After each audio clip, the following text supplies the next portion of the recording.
Hey guys, hari ini gue pengen share tentang mimpi gue. Gue punya mimpi akan eh, dan passion gue tentang pelayanan pemuda. Kenapa gue pengen share mimpi dan visi gue tentang pelayanan pemuda? Karena baru saja gue gue counseling dan gue baru temukan ternyata gue udah bahwa mimpi itu udah hilang gitu, dan gue udah gak punya passion yang sama seperti yang gue punya beberapa tahun yang lalu. Um, dan gue akan jelasin apa mimpi gue, dan gue akan jelasin juga bagaimana mimpi itu padam, dan tujuan dari kenapa gue share ini. Sebenarnya jujur gue ngerasa mungkin ini juga lebih sekedar sebagai suatu ekspresi untuk gue juga secara terapeutik ngejelasin bahwa gue tuh punya mimpi sebenarnya, dan bahwa uh, meskipun mungkin mimpi ini belum jadi kenyataan, tapi mungkin ada orang yang punya mimpi yang sama, yang mungkin waktu dengerin video ini bakalan ngerasa kayak, oh, gue inspired dengerin mimpi itu, dan gue atau gue ngerasa bahwa gue uh, gue punya getaran yang sama tentang mimpi itu. So gue baru temukan ternyata dalam pelayanan gue, mungkin apa pengaruh karena pandemi atau pengaruh apa, tapi gue ngerasain bahwa ternyata gue punya passion untuk ngelayanin anak muda, dan gue punya ekspektasi mimpi dalam pelayanan anak muda gue itu udah mulai tenggelam. Dan tenggelamnya itu seperti kayak sesuatu yang gue kubur, um, kayak nggak satu kali gue kubur, tapi kayak lama makin kayak, oke, ada sesuatu yang bikin ini nggak jadi, bikin gue nggak bisa pursue mimpi gue. Nah, mimpi gue itu adalah gue pingin banget punya suatu institusi di mana institusi itu bisa bergerak ngebantu kampus untuk menyediakan suatu pelatihan yang secara akademik itu bisa memperlengkapi anak muda uh, uh, yang mau jadi gembala pemuda gitu. Gembala pemuda di sini tuh yang ngomongin remaja dan pemuda. Um, iya, gue nggak punya mimpi secara organisasional untuk jadi pemimpin komunitas yang besar. Gue nggak pernah punya mimpi untuk jadi pemimpin denominasi atau segala macam. Tapi mimpi gue tuh adalah gue pingin banget bisa memperlengkapi para gembala anak muda, sehingga mereka waktu melayani anak muda, mereka sudah punya training yang cukup, sehingga mereka bisa melayani anak muda sesuai dengan budaya di mana anak muda itu berada, dan juga apa namanya, dan juga relevan dengan pergumulan yang mereka lagi rasakan saat ini gitu. Bukan cuma sekedar ngomongin firman tapi nggak ada relevansinya sama anak muda. Nah, bagaimana mimpi itu terkubur? Gue jelasin dulu dari mana mimpi itu muncul. Gue bertobat pertama kali waktu itu oleh seorang misionaris yang datang gereja Kemah Injil, yang naruh hidupnya menangis sebagai anak muda, dan itu ngerubah gue sampai gue ngerasa kayak, wow, ada orang yang mau ngelayanin khusus untuk anak muda. Dan penerimaan dia, cintanya bagi anak muda itu gue nggak pernah dapetin sebelumnya dari pelayan-pelayan anak muda yang ada. Gue ngerasa kayak dialah sosok model yang gue pengen ikutin, dan dialah yang akhirnya menantang gue untuk jadi gembala anak muda. Dan akhirnya gue oleh anugerah Tuhan dapat beasiswa untuk ngambil program studi pelayanan pemuda, yang mana gue selesaikan studi mata kuliah pelayanan pemudanya, tapi gue nggak menyelesaikan program studi masternya, dan sangat disayangkan. Sehingga sekarang gue akhirnya mencoba untuk mentransfer semuanya ke program MTH gue yang lagi ingin gue selesaikan ini. Kemudian dari situ, karena gue kuliah di situ, ada pembicaraan bagaimana mereka ingin untuk membawa program itu datang ke Jakarta, dan akhirnya itu jadi. Gue dapat mentor-mentor orang-orang, uh, orang-orang yang punya dampak gitu bagi pelayanan anak muda secara global. Dan itu luar biasa. Gue ngerasa kayak wow, siapa gue sampai Tuhan naruh orang-orang kayak gini dalam hidup gue. Namun waktu program itu datang ke Jakarta nggak sukses karena banyak faktor. Dan faktor yang mulai bikin mimpi itu mulai pudar itu adalah karena bahwa program ini nggak akan punya masa depan, karena ada beberapa alasan. Ada dua alasan. Alasan yang pertama adalah karena kalau ini mau jadi resmi diterima oleh Dikti untuk masuk dalam program studi di satu seminari STT, persyaratannya adalah bahwa harus ada dosen. Kalau mau itu jadi program master, kita harus ada dosen S3 yang jurusan youth ministry, dan ada rekan-rekan dosen yang lain yang pada waktu itu belum ada yang selesai, belum ada yang lulus, dan itu agak berat gitu. Itu agak berat. Jadi kayak nggak mungkin deh mimpi untuk bisa bikin itu jadi kenyataan, nggak mungkin. Pada waktu itu gue berpikir bahwa mungkin perjalanan waktu tiba-tiba akan ada perubahan dalam bagaimana persyaratan kurikulum itu atau persyaratan untuk suatu program studi itu di-approve. Sampai sekarang ternyata nggak ada, dan gue ngerasa kayak down karena itu. Kemudian alasan yang kedua adalah karena ini ngomongin soal bagaimana sistem gereja gue ini nggak didesain untuk punya seorang gembala untuk gembala pemuda. Mungkin gembala anak ada, tapi gembala pemuda nggak ada. Di sistem, karena di gereja itu bukan sistem multi-staff, tapi ini sistemnya adalah badan pengurus jemaat, sehingga kebanyakan orang yang ngurus pelayanan pemuda itu adalah ketua pemuda, yang mana ketua pemuda itu adalah peer leaders. Hampir kebanyakan tuh peer leaders, jadi mereka yang seumuran, atau mereka yang jadi orang dianggap dewasa dan ditaruh gara-gara berjiwa muda, mungkin pakaiannya agak kayak anak muda, jadi mereka kayak kamu nyambung. Dan hal itu sebenarnya juga jadi kayak satu dinding yang mana ternyata ada satu kampus juga yang punya lulusan-lulusan dan jurusan dari youth ministry yang sudah ada sebelum program youth ministry itu dibawa ke Jakarta. Kebanyakan lulusannya itu berhasil ngelakuin tanggung jawabnya dalam melayani ini, tetapi posisinya itu bukan gembala pemuda, tapi asisten gembala. Nah, asisten gembala ini proyeksinya bukanlah untuk tetap dalam posisi itu. Di dalam sistemnya, karena hanya ada gembala sidang dan badan pengurus badan pengurus jemaat, paling ada asisten gembala. Sehingga kalau orang mau jadi gembala pemuda, dia pasti akan di posisi asisten gembala, dan kalau dia udah berhasil, lama-lama kan naik dong karirnya, pasti nanti jadi gembala sidang. Dan itu yang agak sedih bagi saya, karena waktu di pelayanan pemuda di pelajaran waktu dulu, saya ingat bahwa ada satu dosen yang bilang bahwa pelayanan pemuda itu bukan batu lompatan untuk melayani di jenjang karir yang lebih tinggi. Kalau kamu menerima kesannya jabatan, tanda kutip, gembala sidang, dan itu bukan kehendak Allah bagimu, itu bukan naik tingkat, tetapi itu lagi turun tingkat. Jadi pemahaman itu yang jadi satu pemikiran saya, bahwa perlu adanya seseorang yang emang punya hati khusus untuk melayani anak muda. Bukan orang yang nanti ditaruh dan dia gunakan itu jadi sekedar ajang untuk belajar pelayanan yang akhirnya nanti dia akan lulus jadi gembala sidang. Dan itu yang lagi saya coba lakukan dalam hidup saya, melayani dari tahun 2011 sampai sekarang.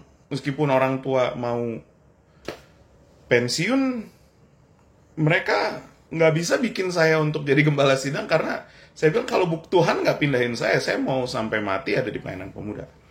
Nah, sistem ini yang bikin sistem pendidikan yang nggak memungkinkan youth ministry kelas atau program studi youth ministry itu bisa ada di Indonesia. Dan bagaimana sistem gereja yang tidak memungkinkan Bahkan juga kalau ada gereja-gereja yang mungkin memungkinkan, kalau ditanya apakah mau untuk punya gembala pemuda, mereka akan punya keberatan karena masalah dana gitu. Eh, jadi kayak mimpi yang saya punya untuk punya suatu institut yang memperlengkapi gembala-gembala pemuda untuk pelayanan di gereja nggak masuk secara institusi pendidikan, tapi juga secara institusi gereja bukan jadi suatu prioritas, bukan jadi suatu kebutuhan yang dirasakan. Mungkin pelayanan pemuda dirasakan penting, tapi karena mimpi saya adalah memperlengkapi pelayanan pemuda dengan gembala-gembala pemuda yang kompeten dalam bidangnya, yang bisa jadi significant others. Significant others itu kan adalah orang yang penting di luar dari keluarga yang dibutuhkan oleh anak-anak muda pada fase perkembangannya gitu. Sehingga lambat laun visi ini jadi lama-lama kayak hilang, dan saya baru ngerti kenapa saya nggak terlalu semangat lagi gitu mengejar mimpi ini, karena saya ngelihat bahwa ya nggak ada ujungnya gitu. Banyak orang punya mimpi kan kalau untuk dalam pelayanan pemuda adalah secara organisasi bakalan nanti mimpin organisasi pelayanan pemuda. Saya nggak punya mimpi ke arah situ.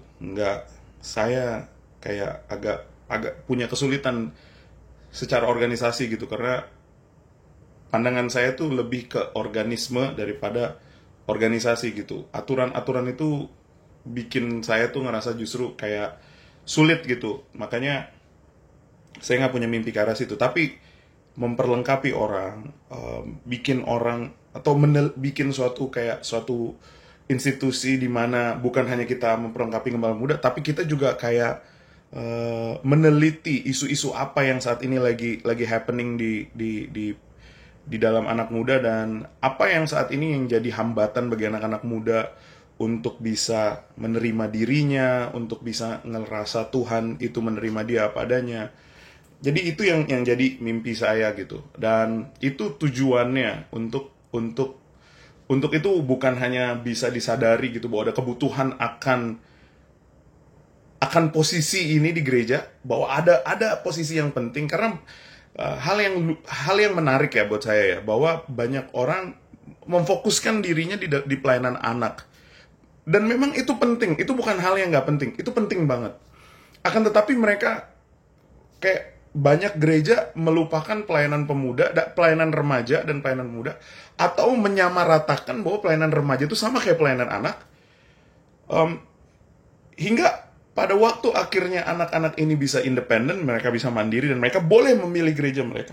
Mereka nggak mau datang lagi ke gereja kita karena nggak ada ikatan. Alasan kenapa anak stay karena orang tuanya beribadah, anak akan pergi kemana orang tuanya antar. Anak remaja ya kadang kalau tergantung, kalau gereja urban ya orang tuanya ibadah, anaknya ikut ibadah bareng, nanti pisah kelas, orang tua ikut dengar khotbah, anak ikut belajar. Tapi kalau mereka punya kebebasan untuk milih dan ibadahnya itu di hari yang lain, apakah benar emang anak-anak mau datang ke gereja kita karena kita ngelayanin mereka secara relevan, kita tahu bahasa mereka, kita tahu apa budaya yang lagi jalan dalam hidupnya, dan punya rasa empati gitu dengan pergumulan yang anak muda sekarang lagi alamin, dengan struggle, dengan topeng yang mereka lagi pakai, dengan kejatuhan yang mereka alami.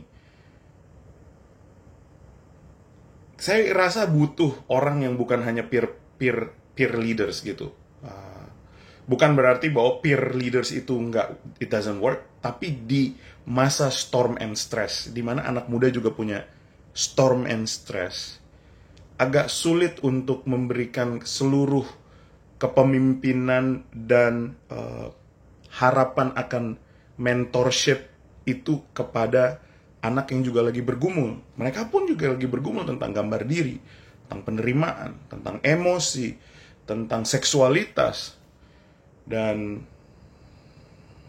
kita butuh orang yang lebih ngerti gitu, yang diperlengkapi. Bukan lebih ngerti artinya dia paling ngerti tentang budaya pemuda.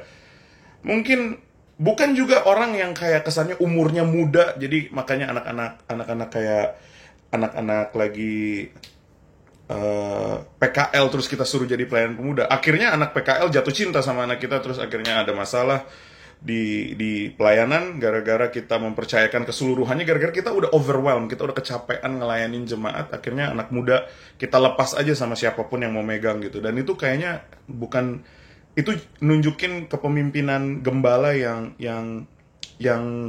nggak jadi steward, yang nggak jadi hamba akan domba yang Tuhan kasih gitu. Saya nggak tahu orang akan dengar video ini dan akan ngomong apa gitu, tapi saya cuma mau bagi mimpi doang gitu. Dan nggak tahu kalau ada pertanyaan, mungkin ada yang ngerasa kayak, kenapa sih bikin video kayak begini? Apakah kamu lagi kayak ngerasa pelayanan di tempat saya, di gerejamu itu jelek atau enggak? Kayaknya bukan tujuan saya gitu untuk ngejelekin gereja. Tapi dengan apa yang saya udah punya, dengan apa yang saya udah diperlengkapi, dengan semua networking yang saya punya mimpi yang beda mungkin ya. Bukan, kalau dibilang tinggi itu kan kesannya kayak, oh superior, ada inferior. No, mungkin mimpi yang beda.